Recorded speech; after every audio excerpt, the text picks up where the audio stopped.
This is Damon Fordham, adjunct professor of history at Charleston Southern University in the Citadel. And I'd like to talk to you a minute about something that happened very recently that has an important tie with what has happened before. You see, recently, Justin Pearson and Justin Jones, these two black representatives out of Tennessee, were expelled from their seats in the Tennessee legislature in Memphis because they were involved with this protest regarding gun legislation and a recent shooting that took place over in Tennessee.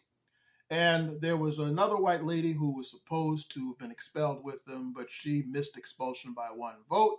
So a lot of people protested this. And as I speak at this moment, the two black representatives, the two Justins, as they're sometimes called, have been selected by their constituents to go back to their seats before they have a special election to reinstate them. So the two Justins made these very eloquent speeches, and a lot of people now are looking toward them for leadership because, quite frankly, America is in a very confused state right now.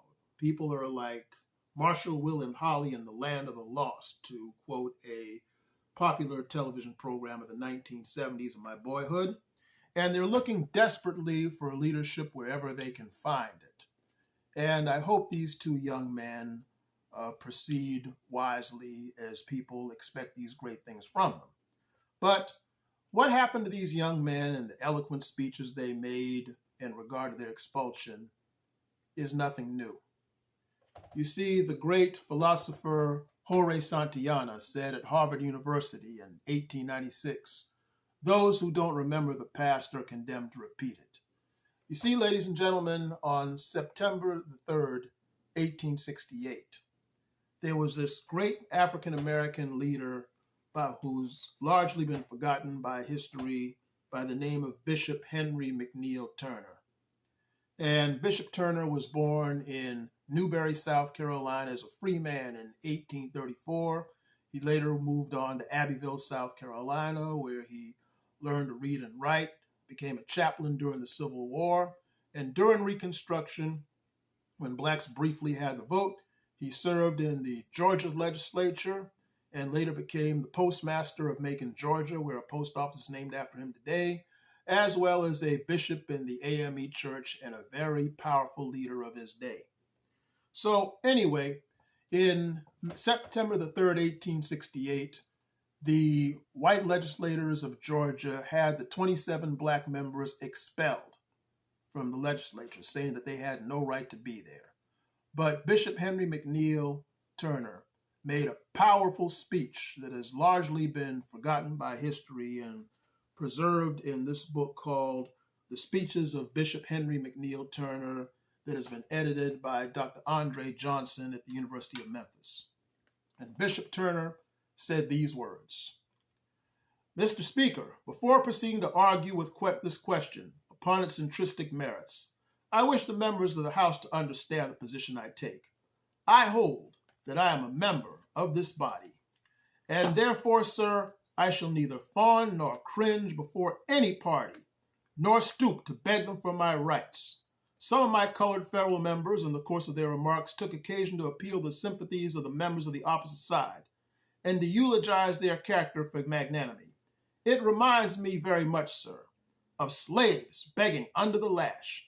I am here to demand my rights and hold thunderbolts at the men who would dare to cross the threshold of my manhood." Whoa. As you can see from this, this guy was no joke. So he said some other things that day too, and I'd like to share some of them with you here. He also added, "These colored men who are unable to express themselves with all the clearness and dignity and force of rhetorical eloquence are laughed at in derision by the democracy of this country.